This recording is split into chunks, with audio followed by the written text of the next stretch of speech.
Hi, guys. It's Emily from Hopscotch Interactive, and I am so excited to be here today with Anne Ahola Ward. Anne Ahola Ward is a futurist, an author, a tech pundit. She is incredible. She is the CEO of Circle Click, and she's joining us today and joining me to talk about some of our takeaways from CES this year. So welcome, Anne. Thank you so much for having me, Emily. It's always a pleasure. Great. So this was a really interesting year at CES. Kicking off 2023, I think everybody's looking for a fresh start. And you have attended CES many, many times. Yes, I definitely, diehard CES attendee as a geek through and through. And so you've been to CES many times. I've been to CES. I wouldn't say diehard like you. I've been to CES, a couple of times, but this year, really attending virtually and following some of the leading stories out of this year's show. So tell me, what are some of the things that you were thinking as you were following the news stories, as you were following some of the press coming out of this year's show? What struck you this year? Well, first of all, I should be upfront and admit I didn't go. This year I'm in the middle of a home remodel. But I thought it was interesting how impressed people were by the BMW changing colors. That seemed to be in like 2/3 of the headlines in the initial blush. I also think people were really, really excited about the boba tea robot, even though coffee robots and pizza making robots. I mean, a lot of it to me felt like a rehash of things we've seen before. That's every year we're going to see some big screens. We're going to see some cool cars. I mean, it's a dazzler show. And that's what makes it so fun to attend, is walking that show floor and seeing the variety of robots. But this year specifically, I think the BMW really stole the show, as did the boba tea robot. I personally thought it was an interesting year as well for AI gadgets. Everything was AI. AI, right? AI. Yes.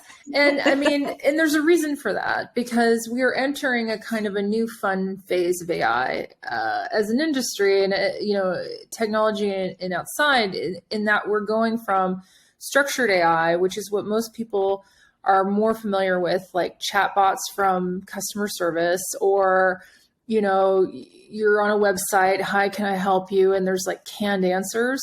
And we've evolved from that into generative AI. And so it's more conversational. That's why you see people getting so excited about ChatGPT.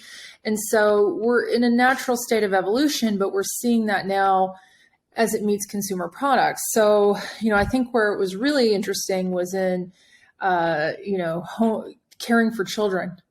Apparently AI is just going to take care of our babies now. There was a stroller that, would just walk with you. I don't know, you'd have to be a very trusting parent to trust an AI to walk your baby for you. And there was another one that was like a translator, translate the baby's cries. And honestly, I don't have children, but I do have a lot of pets. So I'm like, where's the dog translator? We don't cat have translator. A dog translator, but wasn't there They had that pad. There's like I saw that they had a video. What was it? It was like YouTube for dogs, so that dogs could look at content. They could sort of choose content that they wanted to watch.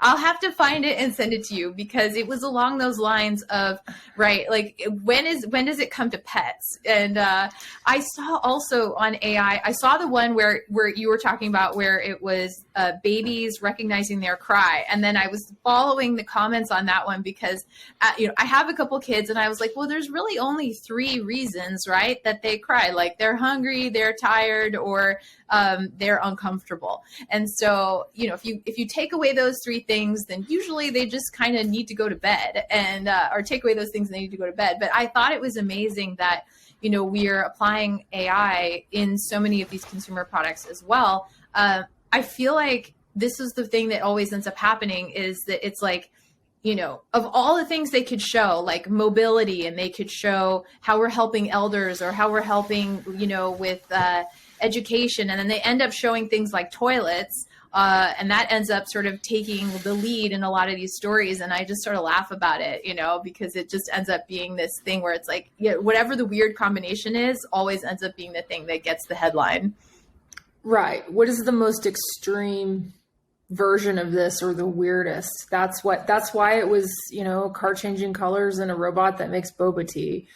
But I think there were some other interesting things, like the Xander, it's an AR headset that's a smart glass that's going to help people with hearing impairments see translation in real time. That they're rolling out a demo, or I guess a pilot with the Veterans Administration. I mean, that is what technology should be doing. That to me is why it's my jam, because technology can and should make your life better. But when it's not accessible to you, it becomes limiting. So I think that's where we've lost a lot of our older generations with the metaverse, because these discrete applications haven't really come to pass. So it's like, well, it's just gobbledygook to them. Yeah. It's, a thing their kids do. It is, right. And so, but as I look at 2022 and perhaps all of the applications of the word metaverse, and I feel like when I was watching some of these C-suite conversations and people talk, they had a bunch of interviews with people at the show, and they were talking about what is the, let's talk about the metaverse. And I feel like there were so many people talking about how we're still defining it. And so I think that people have started to shy away from using the term metaverse because it feels still so ambiguous. Now, my feeling, though, is that ChatGPT might be a little bit different. It's a little bit more accessible, and that AI and its really practical applications for people, not just in media creation and not just in content creation, but in really being sort of the new search and you talked about the difference between it being structured and generative. It becomes more like natural language. It becomes something that's so much more accessible. I feel like it's not a trend. I feel like it's a total watershed moment for AI. And I've been talking about that recently, and even with other creators, just saying everything's changed. What do you think about that? I think you're absolutely right. I've seen excitement from people who are otherwise skeptical. It's also jumped generational barriers. Seeing older people more interested in it, younger people. It's like, maybe our younger people can do things other than TikTok. I think it's captured hearts and minds of kids because they're seeing it as a way to do their homework. So yeah. I do think though, we're at an impasse where what we thought of as AI has changed because we're using it and realizing it less and less. It's less and less distinguishable to us that, this is just a chatbot. This is just, and that's good. That's what it should be. So I'm excited by it. Yeah. I'm excited by it too. I feel like I've seen AI be applied now in ways that I didn't expect to see it come into. And this is just basic stuff like Photoshop and Adobe programs are starting to use or we can use AI in content creation and cheers. And I feel like it's not going to go away. It's only going to be something we rely on more and more to be more efficient. So to your point, it's really helping us a lot. This reminds me of your book. Now, if I can I want to bring up something that you wrote. So you are an author. You are the author of SEO Battlefield. I have your book here, Anne, and it's amazing. It really is the Bible for anybody who wants to be an SEO or to use SEO in their business. And I wanted to bring up that you had talked about life with an nth screen. I mean, do you want to jump in on this? But you were talking about this many years ago. This book is I think from 5 years ago. Is that correct? Yes. And you were talking about basically smartphones, tablets, phablets, TVs, watches, and everything, and that the iPhone is not the one and only platform. And now we are in a multi-screen world. Some would argue the beginnings of the metaverse. And so how does that translate, and how does this kind of observation that you made years ago perhaps even become relevant now that we have things like Matter and interoperability becoming very, very important in things like smart homes and IoT devices? Is it nth screen, or is it nth device? Because we sort of leapt from screens to devices being, so central to our lives. Great question. I think it's nth environment.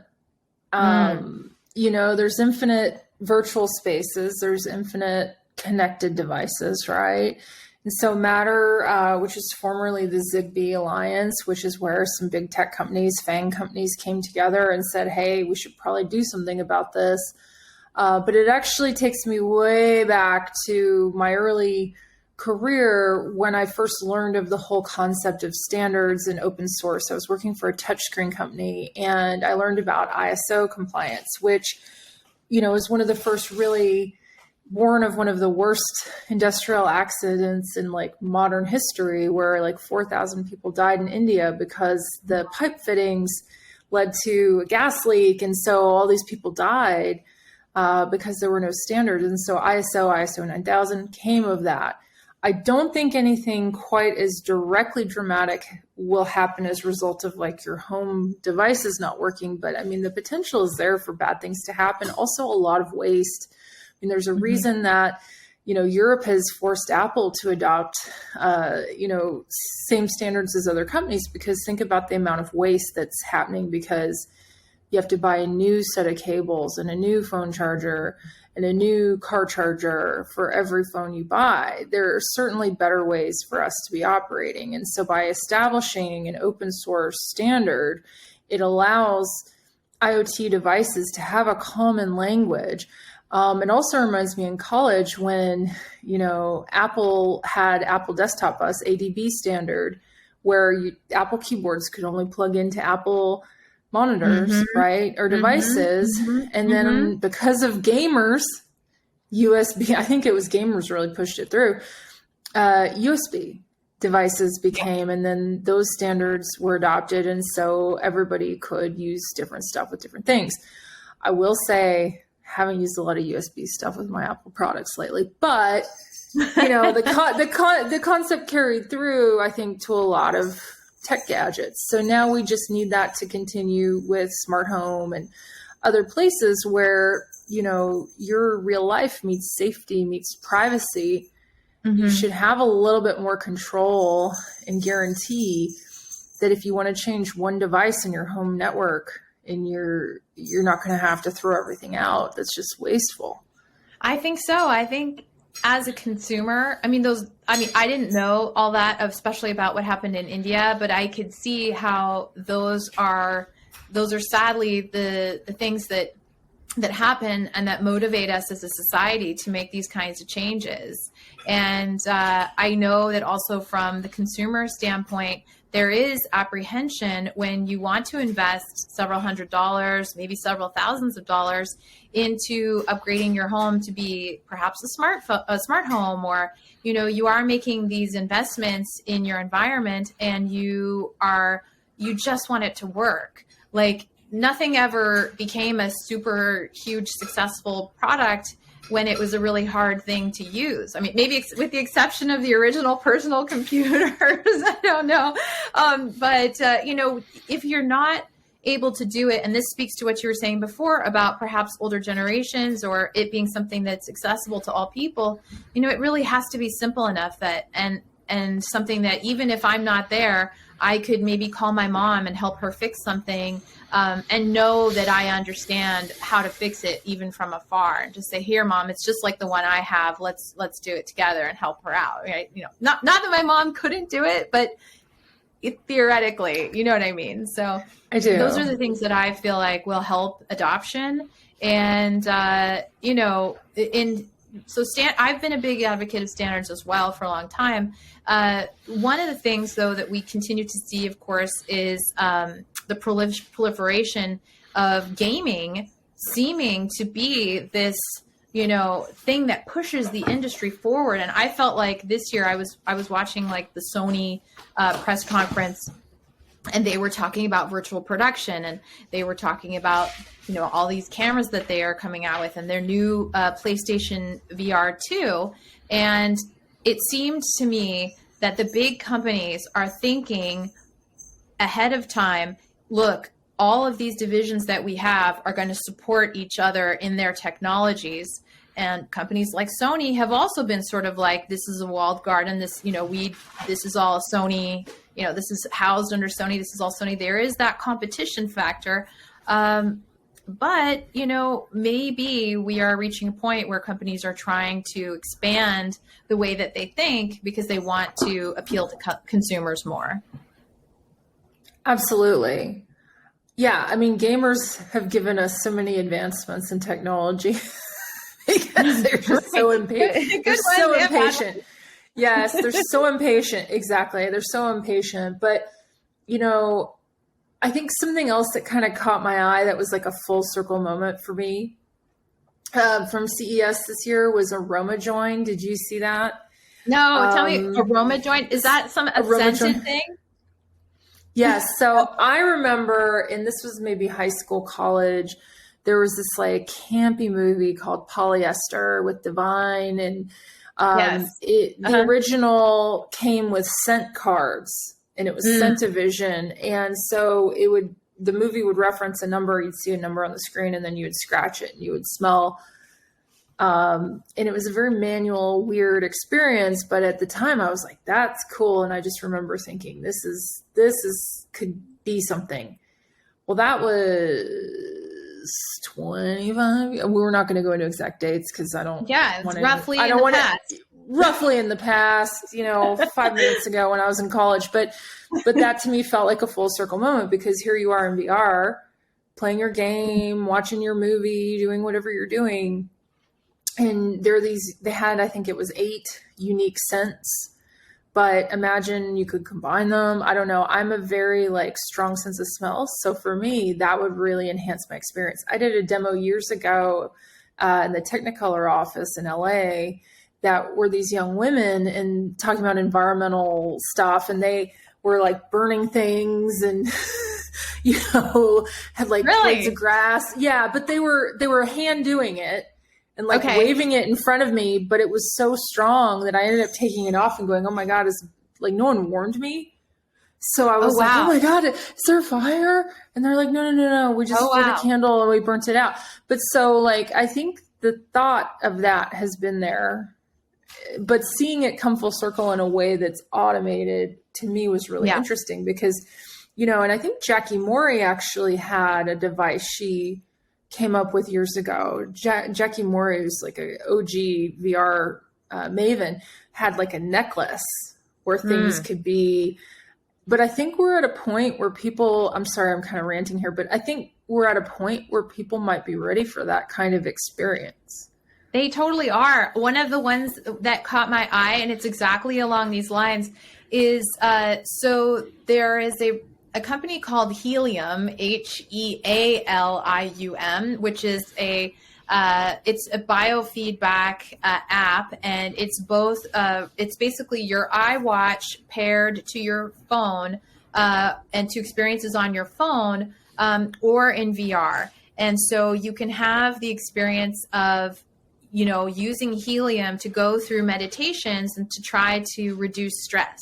And it was created by a woman who was a journalist that was having a lot of stress because of her work. And she was trying to find better ways to kind of reduce her own stress and to give herself sort of mini therapies throughout the day, just because it was so intense. And I know that she was able to get a lot of people to use this also during the pandemic for frontline workers. Even people in the military who are experiencing PTSD and other types of trauma. So it's this really powerful tool to help yourself regulate. And then she partnered, and this was announced at CES this year, she's partnering with OVR Scent, which is it's like a head-mounted scent device that creates, that will also have scent start to circulate while you're in the experience to sort of, I think, help you reach that flow state or reach the deeper relaxation. And I thought, of all the things to combine it with, we've gone from scent-o-vision, smell-o-vision to actually something fully immersive where you are using the scent as part of the experience, not just to sort of say, oh, I'm in a field, but the smell of being in that field will have a physical response for me and help me to relax. And so again, it's like the technology takes you on a journey that's going to help you improve something that you're trying to improve. So I think that you're hitting the nail right on the head with, and it's not a meandering thing whatsoever. I do think it will become an integrated experience. Well, you get people removed right from their sense of self in VR environment. Mm-hmm. Why not add an additional sense, since motion can make a lot of people sick unless the frame rate is just so, they can get nauseous. Whereas if it's a more gentle sort of, I remember the under ocean experience, like if I could smell the ocean, wow. It's like another way of getting you in the vibe. Mm-hmm. So I think that seeing that come to market was like, okay, the future's here. We're here. It's good. Yeah, right. We have a lot further to. Yeah, we have a lot further to go, but I do think these are interesting and exciting things we have. There's so much more than just robots to do interesting things and make us pizza and drinks. And chop our green beans for us. Yes, exactly. Exactly. That's so great. I mean, the only other things that I think for me, there were so many, and I didn't see, of course, all of it. And I know that even though they had 3,200 exhibitors and 115,000 attendees, all of those people certainly couldn't have seen everything either. But I know that the digital venue is open, and so we can watch the recaps, and the videos are going to be added every day. So there's so much to look at, but at least these things that we've talked about today are so interesting to me. On the VR side of things, there were certainly some like Razer came out with, a better fitting, strap for the Quest 2 headsets or HMDs. And so I think it was interesting for me seeing somebody like a third party like Razer, which I love their laptops for gaming. And so seeing them come up with new peripherals that were VR related, it was the first time they had done a VR peripheral.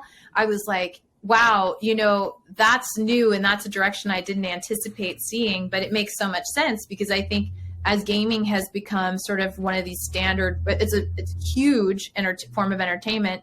I think VR is starting to be that way. Like, of course, Razer should make a more comfortable strap. And of course, they're going to come up with more accessories and more of these devices that are going to be, accessories for VR. So I was just kind of excited for all of those things to be there. But I wouldn't say that there was like one huge announcement that rocked everything. Yeah. But I would say that, overall, it felt like it wasn't, since this was the first big CES in person in a long time, I don't feel like it was it wasn't a step back. I really felt like, no, we are definitely moving forward, and it wasn't everything the same. It felt like a big evolution. So absolutely. And I think it was smart of them to make it a day or two shorter. That too. So, yeah. I always kind of wrestled with, am I here at the right part? Because some years it would be like early would be the time and everybody was there early. And then, when it spans 5 days, you really can't do 5 days in Vegas without, that's hard on the liver. So, and the pocketbook. So my limit is 72 hours is my hard limit for Vegas. So you kind of have to pick, but now having it shorter, everybody who wanted to be there was there at the same time, which is nice. I think, but my favorite to watch is Jen Jolly, my friend. She's always does the coolest stuff, the coolest robots. and great coverage. So if you're interested in a female journalist who knows her stuff, definitely Jen Jolly. I recommend following her for more CES coverage as well. Yeah, absolutely. I'm going to check out Jen's coverage, and I know that she's going to have a recap or a bigger deep dive into some of her takeaways from CES. And Anne, if our viewers are interested in following you, I know that you are on television all the time talking about technology. Where else can our viewers follow you, learn more about you? You are an incredible resource, an incredible author. Your agency is amazing. Where can people get in touch with you? Thank you. I am Annebot at everything. ANNEBOT, Twitter, Mastodon, Facebook, you name it. I'm on all the things as Annebot. So you just look me up. I'll have them look you up for sure. And any websites they could also check out, or is that annebot.com also? It sure is. Excellent. Okay. Well, Anne, thank you so much for making the time to chat with me today about CES. Your thoughts, every time I talk to you, of course, I just feel like it expands like what I thought coming into it. And then you have this long view of technology. And as a futurist, you know, I look at your book and I'm thinking, well, she's already thinking about this and where it can head. So it's always just this great moment for me to have a chance to chat with you in person. And I'm looking forward to seeing you again soon, and hopefully somewhere at Ambot on the internet, or of course maybe back here with me at sometime soon. And thank you so much, Anne. Thank you. See you soon. See you soon. Bye.